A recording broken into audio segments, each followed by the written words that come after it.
This episode, I'm going to do something a little different. You see, the case I'm covering tonight is considered a solved case, but after researching it, I have my doubts. This case takes place in March of 1906 in Stockton, California, and instead of giving you the information on it from a perspective of it being solved, I'm instead going to give you information in the order the police and press received it. And since I knew nothing about this case before I researched it, this is how I learned the information. I'm not hoping to convince you someone is innocent, or that others are wrong to feel that this case is solved. But after reading about this case, I was left with a lot of questions, and the best way for you to understand why is to start at the beginning. Welcome to California True Crime, Part 1, The Man in the Trunk.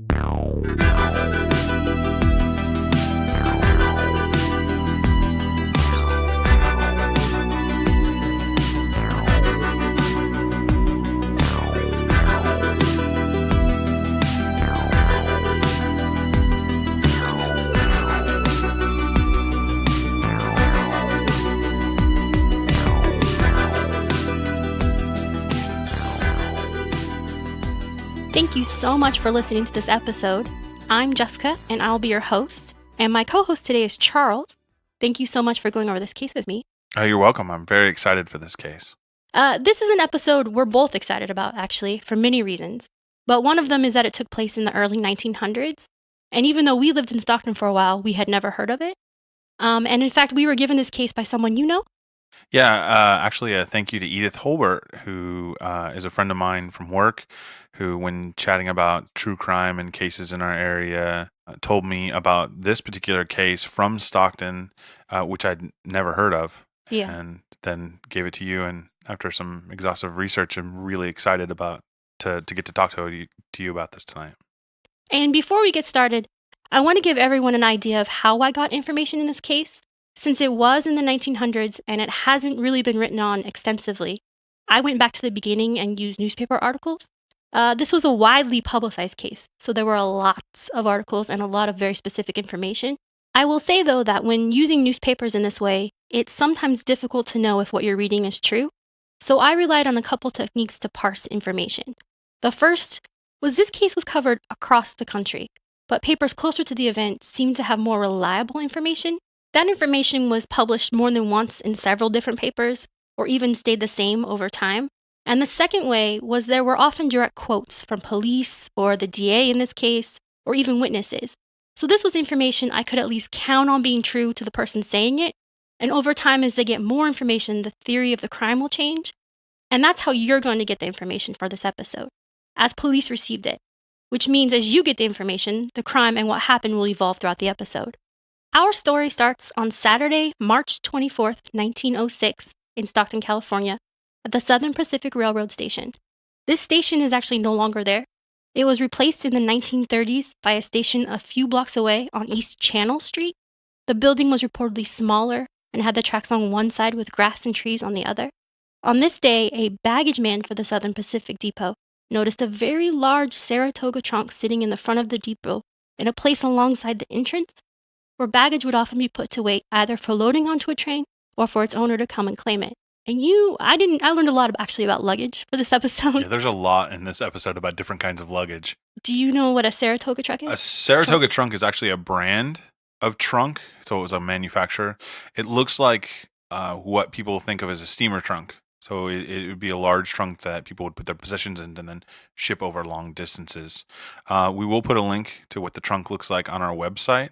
The actual trunk that's integral to this case is housed currently at the Hagen Museum in Stockton, California.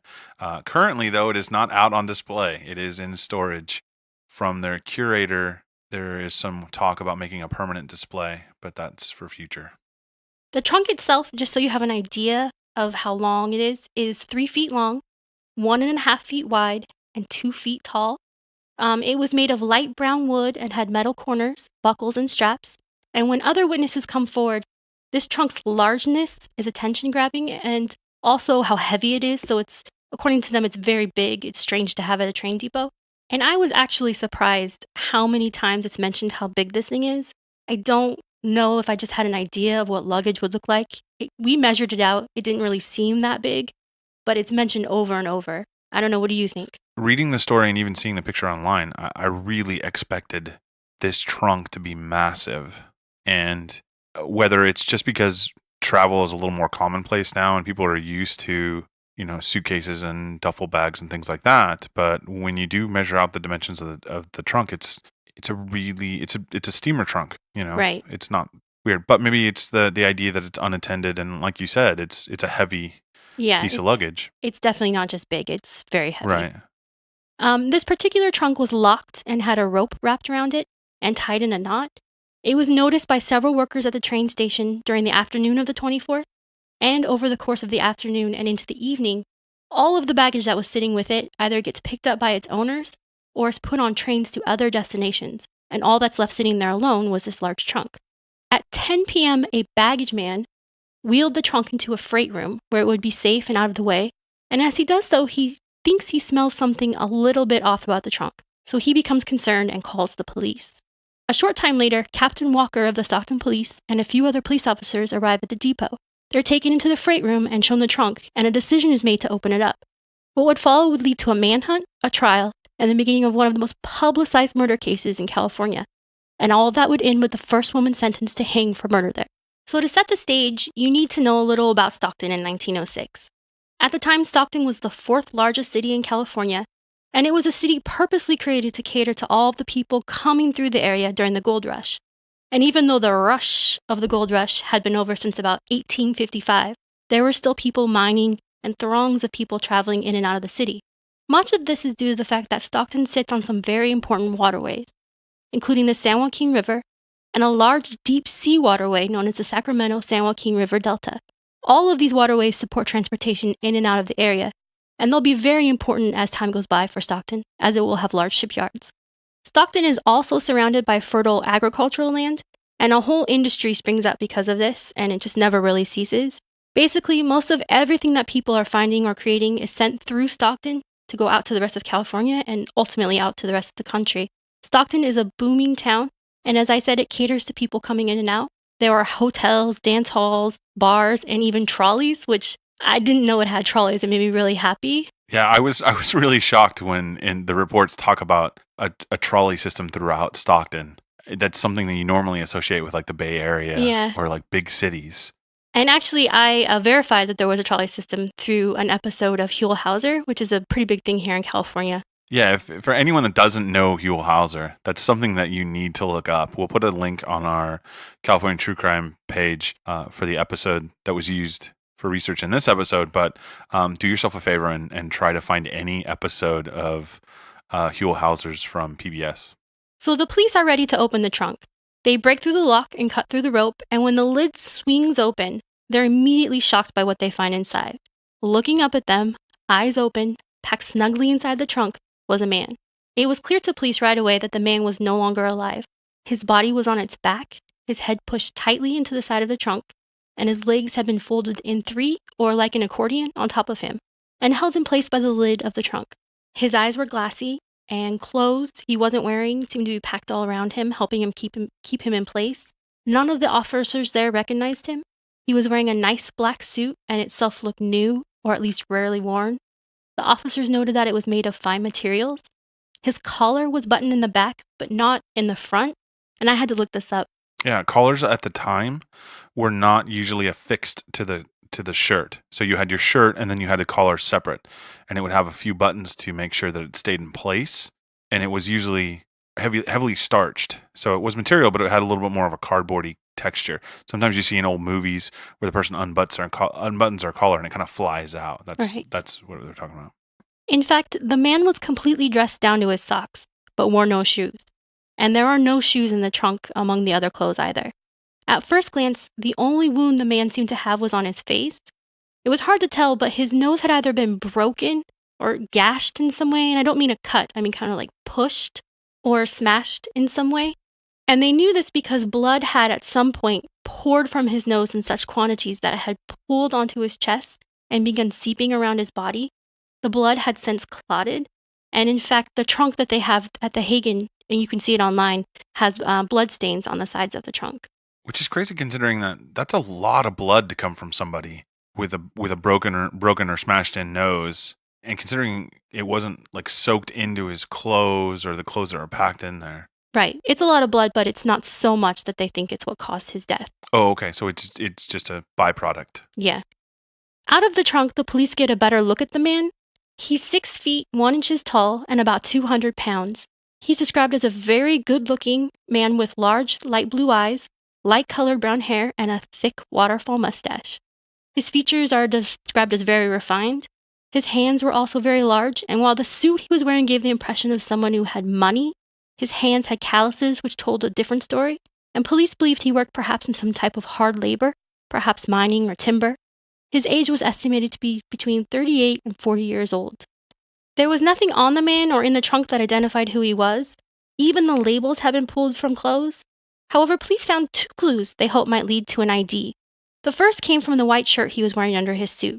It was still very clean and crisp and had fresh laundry marks, so police thought maybe he had gotten it cleaned in Stockton and had hoped they could find a launderer who recognized him. The second clue came from the trunk. It didn't have any identifying marks or tags or anything, but it did look brand new. It also didn't have a tag from the railway. So much like we check our baggage now at a train station or airport, it gets a tag with identifying information, so workers know where to send it. This didn't have one of those. And if it came off of a train from somewhere other than Stockton, it would have had a tag. So police believe that the trunk came from somewhere inside the city. And since it's so heavy, they're hoping to find what's called an expressman. And a lot of these terms aren't really in common use today, so you actually looked up what an expressman is. Yeah, an expressman is basically somebody who will pick up your luggage from somewhere in town and take it to the train station or the stage line. So it really is kind of like their version of UPS. You make a call, expressman comes by your hotel room or your house, picks up, loads it up into a carriage or dray, and then takes it into the train station to be loaded up by the baggage claim people there and get its tags. Right, and they're hoping if someone delivered it here, they might be able to ID the man or the person who had it sent. The body is sent to the morgue where the coroner will note that it is still warm when he puts it on the table. And I only tell you this because police have no idea what has happened to this man, nor do they have a timeline. In fact, several workers remember seeing the trunk during the late afternoon to evening, but no one who's at the train station in those early hours remember seeing anyone bring it in. And I'm going to bring up some personal thoughts here. Because the body is still warm, and my understanding is rigor mortis hasn't set in. So the whole thing with the smell seems kind of out of place. Later, newspapers will also mention the same thing. Right, that they were already doing it, but after the fact, maybe somebody reported, oh, I knew there was something fishy going on because of the smell, but there wouldn't be a smell. Right. No decomposition or anything like that. I think maybe just the fact that it was so large and also so heavy might have Right. gotten people curious. Well, and now as we go through this, what struck me when we were talking about this case a lot is how similar it is to things that go on now. That idea of if you see something, say something. If you, in airports or train stations, if there's a bag unattended, and Stockton in 1906 was a huge, busy hub of people coming in and going all the times of day and night. So a large case unattended that had been there for a couple of hours looks suspicious. And I mentioned this before. This case is highly publicized, and it honestly starts this first night. It's late at night. It's about 10 p.m. or after when the police are called in, and even later when they finally get the body of the man to the morgue. But despite that, the rumor that a body has been found spreads throughout Stockton like wildfire, and people are immediately curious and want to know more. And I found this really hard to read, but the morgue, the body is placed in a place where people can look at it. It's not behind glass or anything, and it's just out where people can walk right up to it. And I believe the main reason when this first happens is that the hope someone will see him and be able to identify him. But it did strike me as a crude way to do this.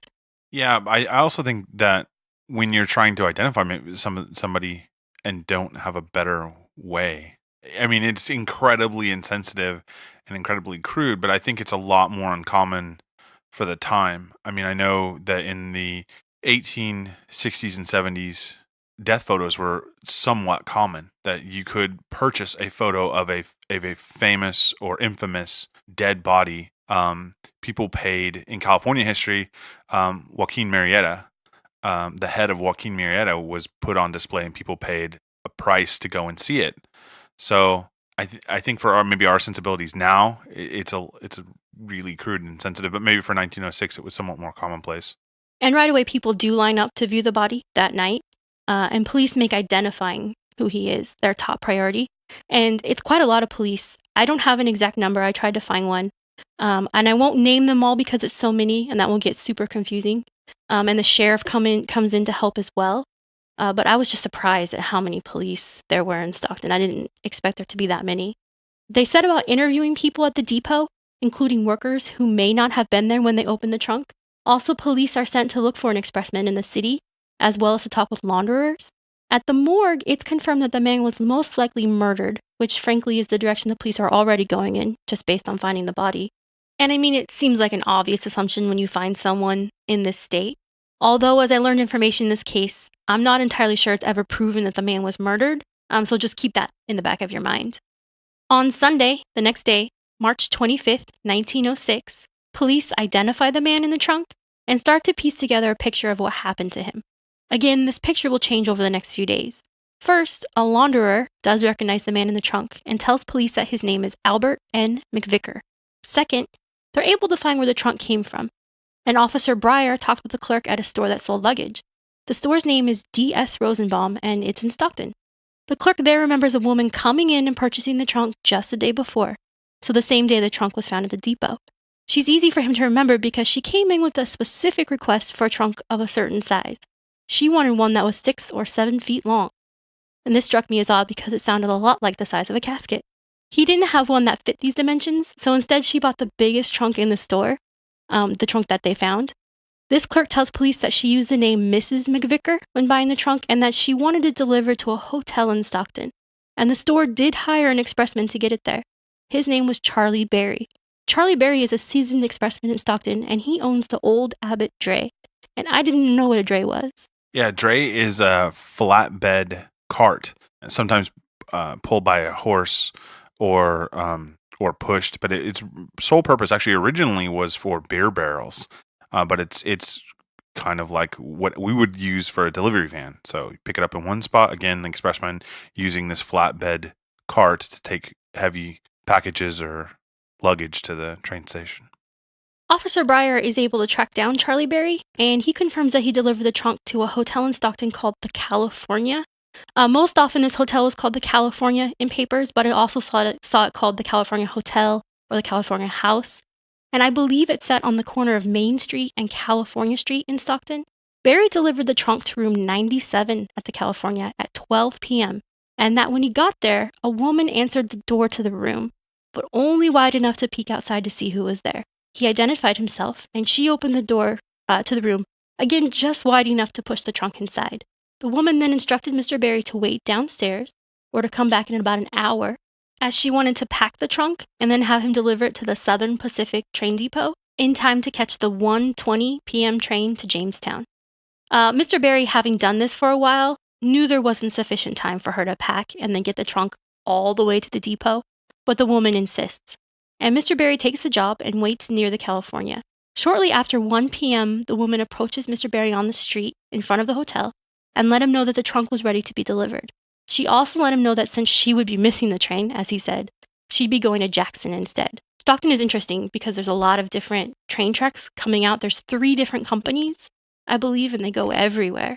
This is not something that you would get in some of the smaller towns, especially in Northern California, where if you were taking a train, you would have to hop on a train to a specific place and then make your way to a larger train hub like Stockton. Stockton, you really could go anywhere, almost anywhere in the state, and even out of state. Exactly.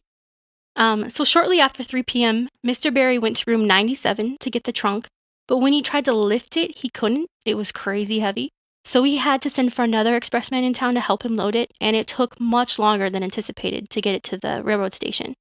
Now, the police have at least one person who has recognized the man in the trunk, and a couple of others who remember a woman connected to the trunk, and both seem to have a common last name.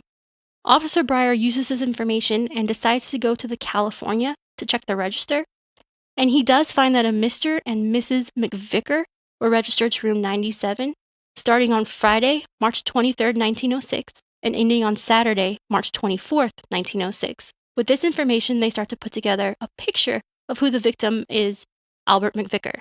Now they check into the California on March 23rd, and they check out on the 24th of March. And that's the same day they find the trunk at the train depot, correct? Exactly, yeah. Okay.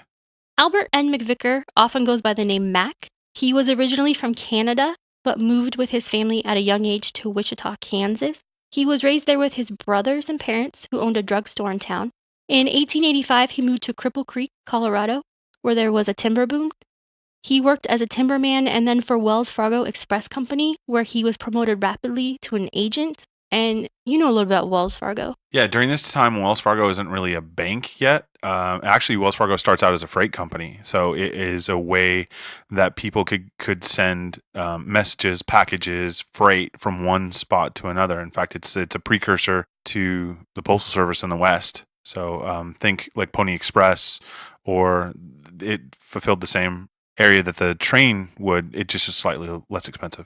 And famously, it has the stagecoach. Right, and that's, yeah. If you're in California or anywhere in the West, and you know Wells Fargo Bank, their logo is that stagecoach, and Right. that's how they made their mark, basically.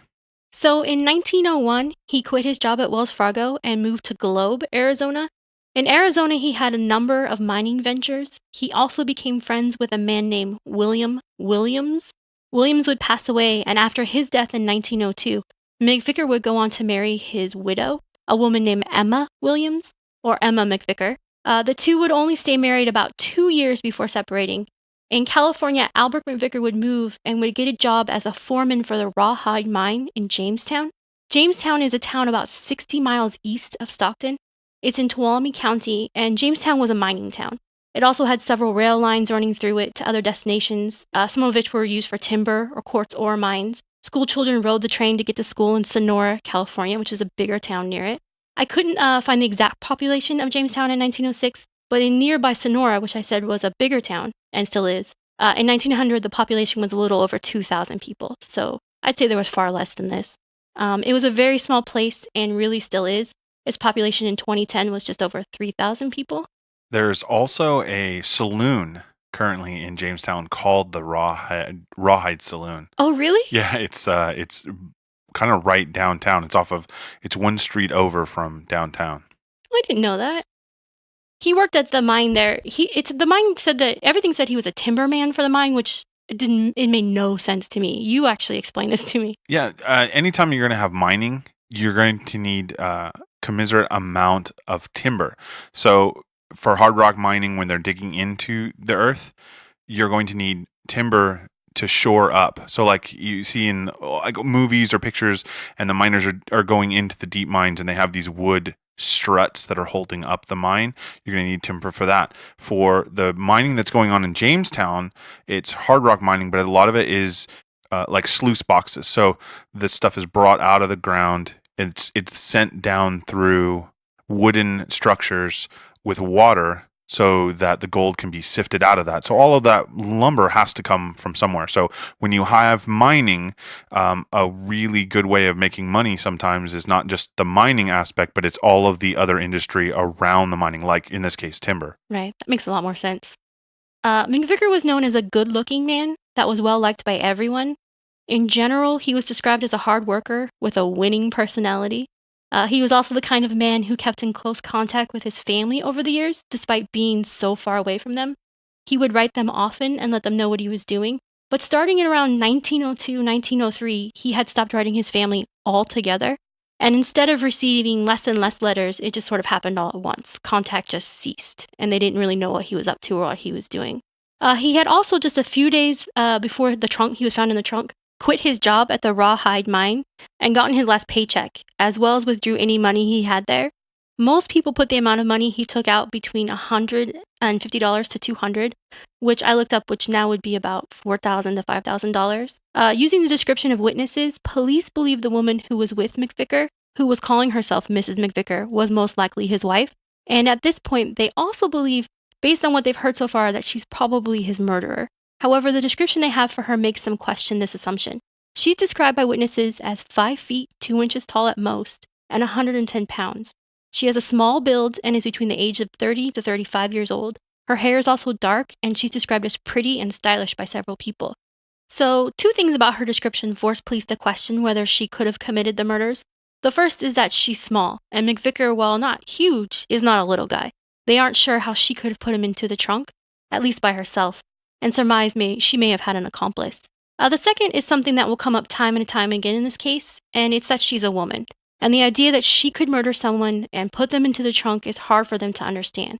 From the moment this case starts, the police and reporters will deal in stereotypes and biases about women, and men actually, and unfortunately never really give a clear picture of who this woman is. There's rarely a middle ground, and it highlights two sides of a coin when thinking about women. Is she a helpless victim whose feminine nature could never permit her to take a life, or is she a tigress who chews men up and spits them out? And this is something we've seen in cases before when we talk about like Dorothea Puente, this idea that she's a kindly old woman who couldn't hurt a fly. Meanwhile, she's killed and buried at least 9 people, 7 of which in her own backyard. So, and this portrayal of her in the media. Right. And I should say in this case, we will talk about it later, all the kind of stereotypes and words they use, but they're also aimed at men as well. So while they don't get the brunt of it, there are stereotypes about men that affect how they look at the victims, how they look at what they're capable of, that we'll discuss too. Right, which is interesting. Again, it's almost cyclical in what's being seen in a lot of stories now. We read in the newspapers or watch on TV or read on the internet. That kind of gender bias. Right. With the information the police have at this moment, they believe she could not have committed this crime alone. But we're in the early hours of this case, and much more information will come out. Police are still interviewing people at the train station and all around town, and they have a possible crime scene now in room 97 at the California. The room itself, unfortunately, offers very little help to police. There's no sign of a struggle anywhere in the room, and no blood is found like they found in the trunk. One of the only things they find left in the room is a valise, and I know you know what that is. Yeah, a valise is like a carry-all. It's like a carry-on luggage, like what we would think of as carry-on. It's a small bag that you would usually have your personal belongings in, like think slightly larger than a like a messenger bag, but smaller than a full suitcase. Yeah. I also think it's kind of interesting at this point that this is 24 hours after they've found the body. Yeah, we're probably still within those 24 hours, actually. It's the morning or... So I think sometimes we read about some of these cases or get complacent and like we watch a lot of police procedurals on TV and you think, without DNA evidence or without, what we would consider like advanced technology, how would you solve a crime? And here in 1906 and within 24 hours, they've found a body, they've ID'd the body, they've found a possible crime scene, they have eyewitnesses, and they have a possible suspect. Right. And I can't say enough. I know I said it earlier, but how many police officers are involved in this case? It must be everyone there. So it's not just like 1 or 2 detectives. It's a whole organization of people. Well, I wonder if that partially might have to do with the idea that since Stockton is the county seat and it is such a large kind of metropolitan area, if they're also pulling not only from like local police, but, county sheriff, like if there are other police officers coming in from the surrounding areas to help out with this case. Well, there are sheriffs. I do know there are sheriffs. So several sheriffs come and help from all around the area. Inside the valise was a picture of Albert McVicar with a little girl. There isn't anything signifying who the girl is, and the police do hope to identify her. This was in the paper, and it never comes up again, why there's just a single photo of him and a little girl, and it's not important, but it's just interesting that it's in the room there. Well, yeah, it's odd that he has a picture of a small girl in his valise that's not identified. Assuming that it's not a relative or any relative of his wife's, why would he have that picture? Yeah, it's just an oddity that I thought I'd mention. At the hotel, police also come upon a witness who reports that another man was with Mr. and Mrs. McVicar during their stay there. Across the room, from room 97 where they were staying, a woman was staying who happened to be the daughter of one of the police officers. She reports that she saw another man with them, and she knew it wasn't Mr. McVicar because this man was much, much shorter than him. So she could tell the two apart. Police are out canvassing the city, and they put together a timeline for McVicar's time in Stockton. It appears he and this Mrs. McVicar person arrived on the train to Stockton on Friday, March 23rd, just a day before being found in the trunk. 2 people working at Bruner's furniture store report that both of them were there in the store on the same Friday. The 2 bought several items of furniture, mainly on credit, and were having it all shipped to Jamestown. On Saturday, the woman calling herself Mrs. McVicar went back to the store, paid the bill on the furniture in full, and then changed the shipping instructions. She told the men to ship the furniture to Jackson, California instead of Jamestown, and she said it should go to a Mr. Ledoux, who she said was her brother.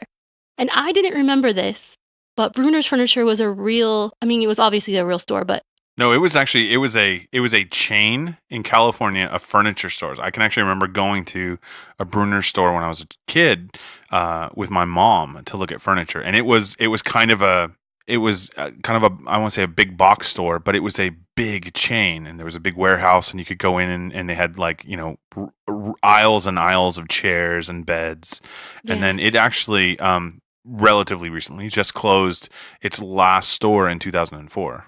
As soon as you said it, I remembered, but that's crazy. The police also hear from witnesses who saw the McVicars out drinking on that Friday night. Another witness comes forward from a hardware store in town. According to this person, Mrs. McVicar came in on Saturday, the 24th, the day the trunk was found, to buy rope specifically to wrap a trunk with.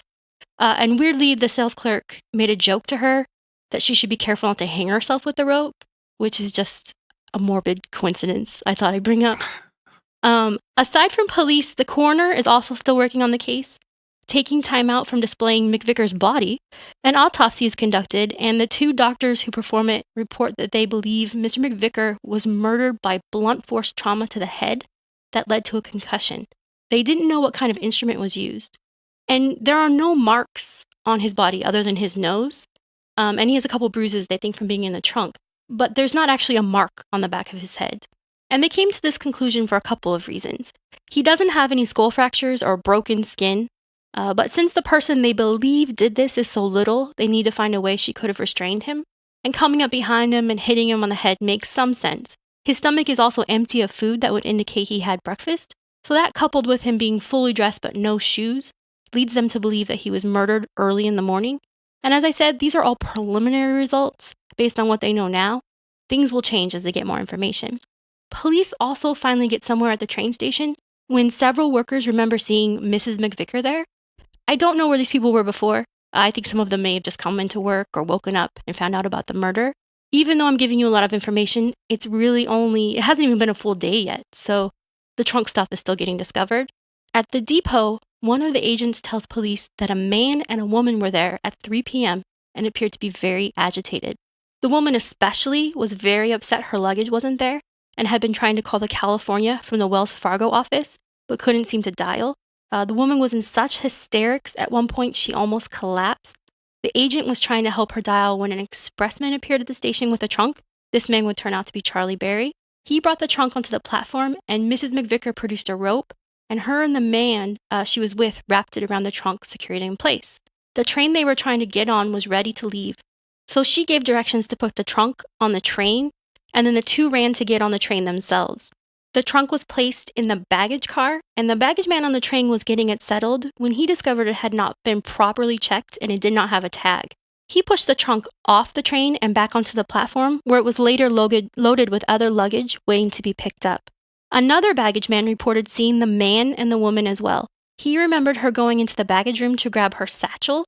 She gave the satchel to the man she was with to hold, and the man did hold it while pacing nervously outside on the lawn near the depot. None of the witnesses recognized the man who was with Mrs. McVicar.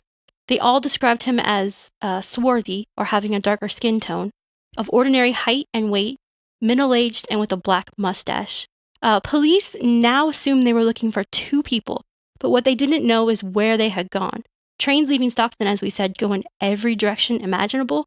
And then there's the problem of them getting off the train and on one of the other stations and just getting on another line. Police thought they had a name for the woman, but no other information, and the description of the man was basically a pretty standard description for man. I honestly don't know how they found any of these people with these descriptions. No, it seems like at this time everybody kind of all their descriptions. She's 5'2", 110 pounds, 30s, kind of pretty. That's in 1906 in a larger city like Stockton. That I imagine that describes a lot of people. Yeah, that's how it's in my head, just everyone. Right. So I don't know. Luckily, police looking into the name Mrs. McVicar find a key piece of information, and it's a big one. That while the woman was using the name Mrs. McVicar in Stockton, this was not her name at all. Her name, in fact, was Emma Ledoux. And while she had been married to Albert McVicar, she was now married to a man in Jackson, California, named Eugene Ledoux. Newspapers had already been running wild with speculation when they heard that police suspected a woman as a murderer. And now that they have a name, they're selling out newspapers and tracking down every part of the story. People are lining up to view Albert McVicar's body still, and police are feeling the pressure to track down Emma Ledoux. As such, they send police and sheriffs out in every direction she may have gone. And two places in particular yield a lot of information about the woman. Now, it's important to know that everything I'm about to tell you is happening all at once. So it may seem like a lot of information as it's coming from different areas of California, but most of it is still within the 24 to 48 hour period. Not knowing much else about her except that she's currently married to a Eugene Ledoux in Jackson, the police send a Sheriff Sibley there to investigate and search. There are a lot of places someone could hide in Jackson. And as it turns out, her family has a large swath of land there, which means a lot of tedious searching. Jackson, California is in Amador County, and it's about 47 miles northeast of Stockton, California. It sits in the California foothills and began as a small mining camp during the gold rush. It was also a common stopping point for people headed from the Sacramento area to other mines, and it would later become known for hard rock mining. It's a small town, as I said, and in 1910 only had a little over 2,000 people living there. Even now, it's a relatively small town with only about 4,000. It has a lot of things to do and is a really fun day trip with antique stores and restaurants. It also has the Jackson Rancheria Casino, which is a popular place for gambling. And because we're super cool, we go there actually for the buffet. And it has some of our favorite places there. It actually is home to the Hine and Company bookstore, which is one of the, if not the coolest, used bookstore in that part of California. Yeah, I love it there. It's basically a converted house with every conceivable scrap of space filled in with used books of every type. And fun fact for this episode, it would take about 10 to 15 hours to get there on the train. So it's not a quick jaunt, now or then. Sheriff Sibley gets to Jackson and he heads up to the Head Ranch, which is the ranch that Emma grew up on and where much of her family still lives. It's important to note that they think it's possible she's hiding there, so they're actually looking for her. They think also, based on witnesses, she had intended to get the body to Jackson, perhaps in an effort to hide it. There's a lot of open spaces there, abandoned mines, so in theory someone could hide a body and no one would even know. Obviously the body didn't make it, but it's still in the back of their minds that this could be a possibility. At the ranch they talk with her husband Eugene Ledoux, and he's a pretty quiet guy. There's not much about him in the papers. It seems he and Emma either rented or purchased 60 acres of land from her family and are running a timber business from it, mainly selling timber, as you talked about, to mines. Eugene and her family tell the sheriff that they haven't seen or heard from her. In fact, Emma hadn't been home in about a month, which apparently was not uncommon for her. It sounds a bit as if she does what she wants, when she wants, and no one there really has a problem with this, or if they did, it wasn't actually reported. Eugene is also someone who doesn't read or write and relies on his younger brother to help him.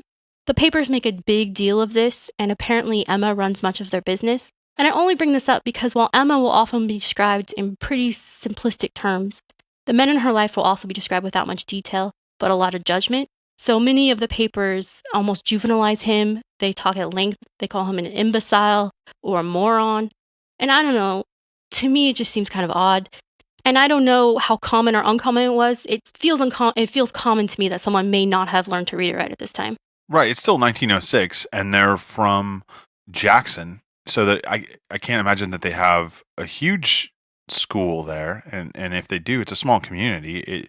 I agree with you. I see it very common that somebody that's used to working the land, that's used to working on farms and ranches and starting his own timber business, he would be able to survive without reading or writing. And it's really the only information about him in the paper, that he's quiet and can't read or write. And so it just feels real judgy. It's already building this narrative, like you mentioned, that she's a predator and he's just kind of a milquetoast husband who, he's, poor innocent guy, kind of dullard that doesn't know how to read or write. Yeah. So Sheriff Sibley and some local officers search the Head Ranch, but don't find Emma. The second location that yields information about her is actually San Francisco.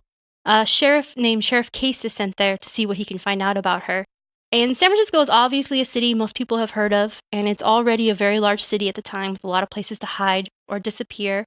Do you know the population in 1906? No, I can tell you around 1890s, 1900s, the population is somewhere in the neighborhood of 400,000 people. And actually, one of our next cases will have a lot of information on San Francisco, so I won't go into too much detail here. When the sheriff gets there, he's partnered up with a detective named Ed Gibson. And I'm only telling you this detective's name because in the paper, he genuinely sounds amazing. His specialty is tracking people down, and he's described as your hardened detective who really knows his city. And I really imagined him as a movie detective. Yeah, some of the stories of this guy sounds like he walked out of a movie or detective novel. Yeah, he sounds pretty cool. Sheriff Case arrives in San Francisco pretty late, I think pretty close to midnight, but Detective Gibson is just ready to go. Not only do they now have a description of Emma Ledoux, but they also have a picture of her, and they head out onto the streets of San Francisco and ask around about her. At some point, they go to the Tenderloin.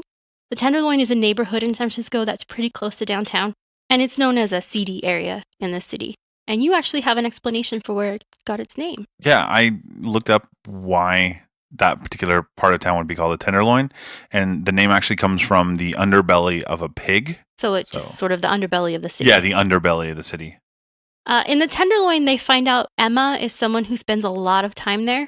And in fact, she once worked there in a house of ill fame, which I know is one of your favorite words. I really do. The idea of the euphemisms, especially from this late Victorian, early 20th century time period, and the language they used for something. So it's, a house of ill fame is a house of prostitution. Around 2 a.m., the officers are told that Emma is known to consort with a man named Joseph Healy. And since Detective Gibson knows his city, he's able to track this guy down pretty quickly.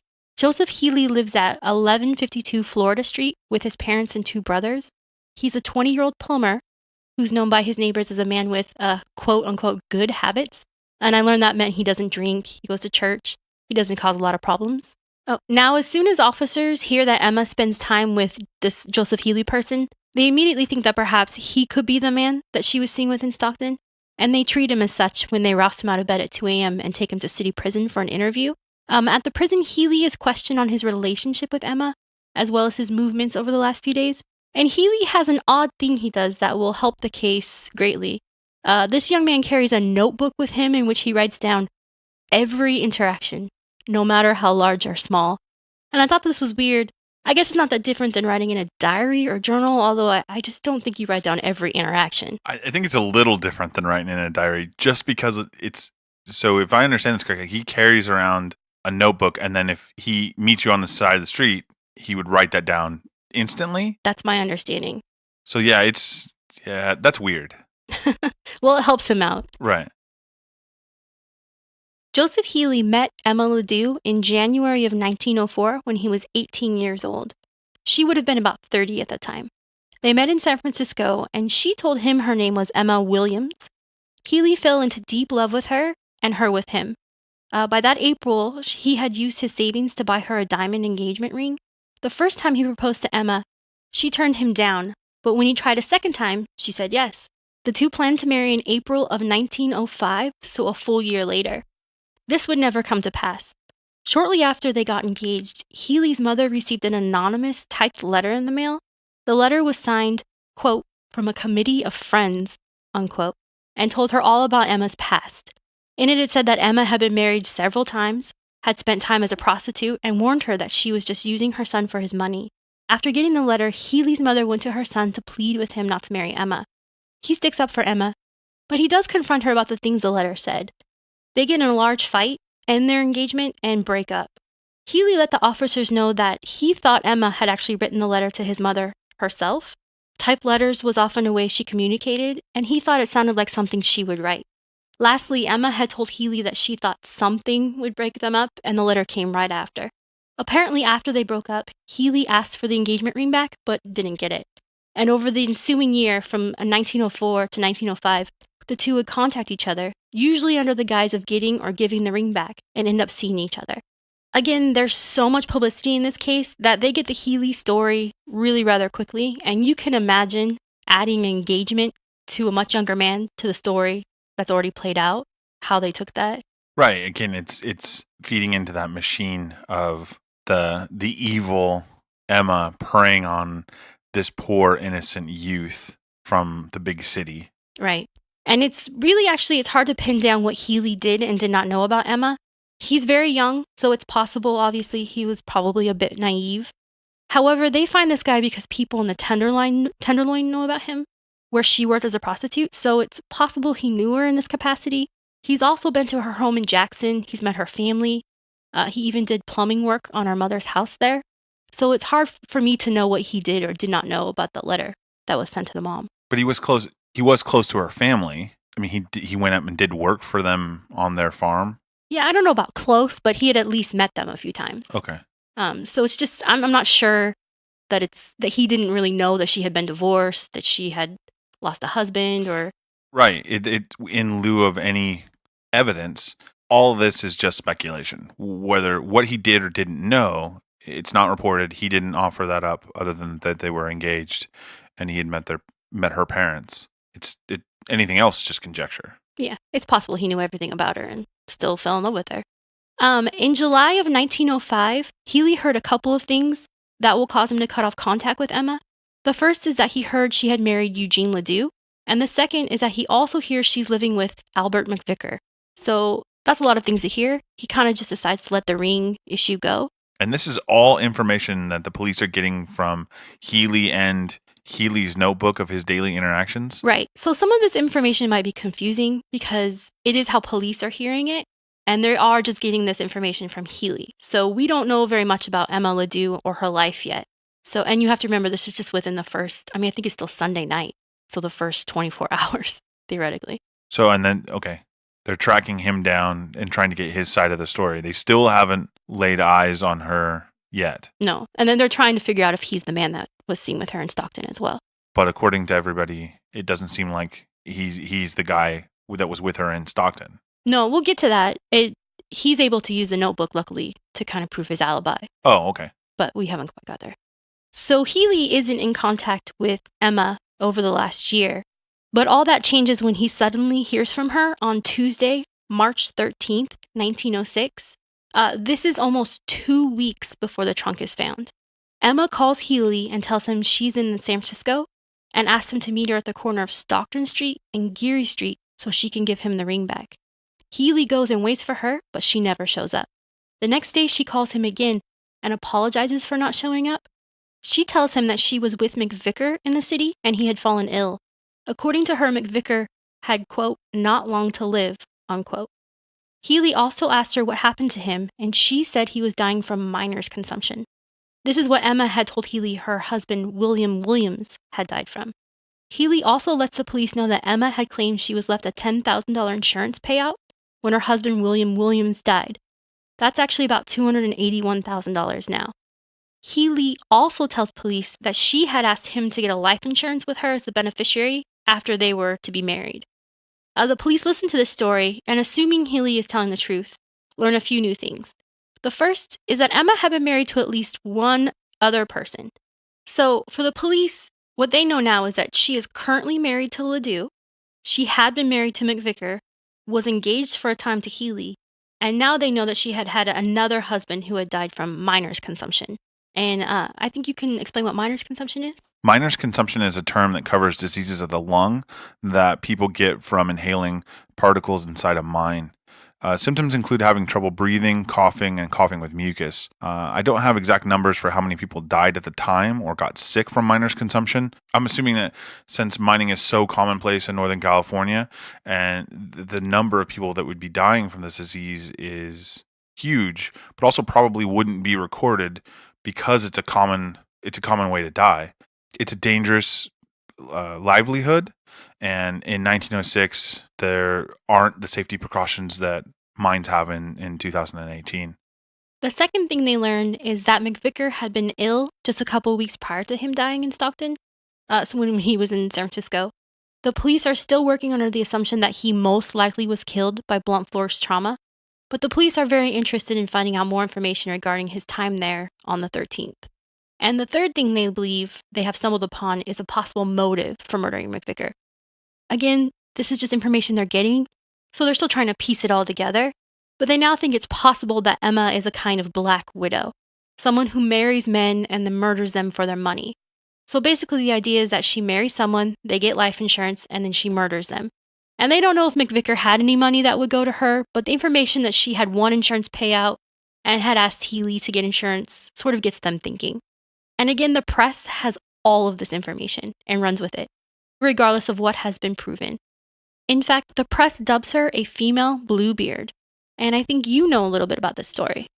Bluebeard is a French folktale written by Charles Perrault and published in 1697. It's a story of an unattractive man who has killed several wives, but no one knows he's murdered them. He marries another young lady and leaves their house on a trip, leaves her with the keys to the house, but tells her not to open one of the locked rooms. She, of course, does and discovers that it's his murder room. When he finds out she opened the door, he's ready to kill her. Her family shows up, kills him instead, and she inherits all of his stuff. And this is a really rough explanation of the Bluebeard folktale, but we can link some more information on our website.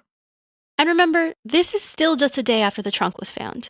So it seems like a lot of information, but police have been sent in all different directions. So it's all happening at once. They're in Jackson, they're in San Francisco, all at the same time. So it's a lot of information to get and put together. The police press Healy on whether or not he had been in Stockton. They're able to use his notebook to check out his alibi and prove there's no way he could have been there. Nonetheless, some of the press still insinuate he's the man who people saw in Stockton with Emma. Now, Healy has helped the police a great deal, but he has one more story to tell, and it starts on March 24th, the day the trunk was found. On that day, he received a telegram from Emma telling him that she would be coming to San Francisco on the 2:15 p.m. train, and he should meet her at the Royal House. The Royal House was a hotel in San Francisco on Ellis Street, and when Healy gets there on Saturday, she isn't there. He goes to a cigar store near Market Street to buy a cigar, and while he's paying, he's tapped on the shoulder. When he turns around, Emma is standing behind him. He immediately asked her what she wanted, and she told him she wanted to return the engagement ring and finally be square with him, which I took to mean she wanted to tell him the truth and end things sort of fair and square. The two decide to go to a nearby restaurant where they talk about the situation, and Emma asks Healy if he would be willing to let her keep the ring if she were to give him the value in cash. He declined this offer and said he just wanted the ring back. Emma then told him it was packed in her stuff and she couldn't get to it, but would give it to him later. The two spent hours talking, and at some point the conversation turned to McVicar. Emma told Healy that Mac, as she called him, had passed away, but that it had been an easy death. She also claimed that McVicar's brother had been there when it happened, and gave her Mac's gold watch and chain, a knife, a trunk, and a valise. She also claimed that McVicar had life insurance, but that it was not payable to her, but instead his mother, though the brother had told her she might get about $1,000 of it. The two decide to meet again the next morning around 10 a.m. Healy arrives at the Royal House, and when he gets there, Emma isn't downstairs yet, so he sits in the parlor and reads a daily paper. This is the day after the trunk was found in Stockton, so the story's on the front page. And as police had yet to ID him, it doesn't say who the man found was. Like everyone else reading the story, Healy becomes fascinated and surprised. When Emma finally came down from her room, he immediately showed her the paper, thinking he was just showing her something she might be interested in. Now, of course, she knows exactly who's in the trunk. She played along and acted surprised, and then shrugged the story off. The two go eat crab in the Presidio, and at 1:30 p.m. return to the Royal House. They talked about the engagement ring some more, and she asked that Healy see her off on the ferry that would go to the train station. He said he would only do so if she gave him the ring back. She ran upstairs, retrieved it, thanked him for being a wonderful man, and said that the relationship was finally at an end. And then the two went to the Santa Fe ferry, where she bought a ticket to Stockton and carried her grip bag with her. And as our luggage expert for this episode, can you tell us what a grip bag is? Yeah, I can. A grip bag is like a carry-on piece of luggage. So it's again kind of like a valise. It's just a slightly different shape. People would use one to carry clothes and other items you need about your day. So again, going on a long journey, you might pack everything you need just in case emergencies. That would be in your grip bag, and it's called grip bag because you grip it. This would be the last time that Healy saw Emma. And as you can imagine, this story really bothered the officers. They were bothered by Emma's apparent level of calmness while in San Francisco. And this will come up again and again, and I'm not defending her behavior, But it's interesting to see that they really are taken off guard by this idea that a woman could, in their minds, commit this crime and then stay so put together. Just go to the city, eat some crab at the Presidio, kind of act like everything is normal. I don't think we'd see this level of interest in a possible male murderer. That's a whole different stereotype, that it would be normal for a man to have committed this murder and then just sort of go about their day. I don't know what you think. Yeah, you talk a lot about the idea that people will comment on her remaining calm, but if you're listening to this podcast, chances are you enjoy true crime, and a lot of us will watch things like 2020 or Dateline or 48 Hours, and a lot of those shows, it always catches me that the police, sometimes their first reaction is, well, I broke the news and that person didn't act the right way. Yeah. And I think it's hard to judge how anyone would react in any situation. All we have is our own personal feelings to go on. And sometimes that's not, the way I act is different than the way you might act if given the same kind of news. And I think that has to always be taken with a grain of salt, that that person is not acting the way we think they should be acting. Right. The paper will refer to this ability of hers to stay calm or keep it together as a, quote, mental derangement, unquote. The press will also print stories saying that Healy barely escaped with his life. And it's obviously impossible for me to know what Emma was thinking while she was in San Francisco. But this story doesn't say to me that Healy was in any real danger, at least at this time. No, and then we're at the height of yellow journalism, too. These newspapers, again, looking what we have in 2018 with a 24-hour news cycle and Twitter and being updated almost instantaneous to any going-ons around the world, where in 1906, it's not necessarily hour by hour, but these reporters are trying to keep the average citizen that might be far away from Stockton entertained almost. Right. And with these salacious stories about the, female Bluebeard killer from Stockton. Yeah. They read a lot into her behavior there. Right. Police also think that because she had her grip bag with her, that she may have not intended to go all the way to Stockton. Because she has about a day's worth of clothes in it. They send word out to all the cities along the Stockton line to be on the lookout. On Monday, March 26th, which would be just 2 days later, a constable in Antioch, California, decides to check the hotels in the area on the off chance that she might be in the city. And in fact, someone recognizes her as the woman checked in at the Arlington Hotel. She arrived by train at 6:12 p.m. to Antioch. The constable goes to the hotel and sees her in the lobby, inquiring about a train time. When she sees him approach her, she simply and quietly says, quote, "I know what you want with me, and I will go with you," unquote. Once in custody, the story of just who Emma Ledoux is will crystallize. And that's something we'll cover in part 2 of our episode, The Man in the Trunk. Thank you for listening to part 1 of this episode of California True Crime. We'd also like to thank Edith Holbert for giving us the idea for this episode. A big thank you to our trained expert, Bill Dyer, and to our quality control manager, Melanie Duncan. If you're interested in talking about the case, be sure to reach out to us on our Facebook page. And for more information or to explore pictures and links, be sure to visit our episode page at californiatruecrime.com. You can also follow us on Twitter or Instagram at CaliTrueCrime. If you like this episode and are interested in hearing more from us and have the ability, please visit our Patreon page. And as always, we'd appreciate you giving us a review. This has been a production of Wade Grimace.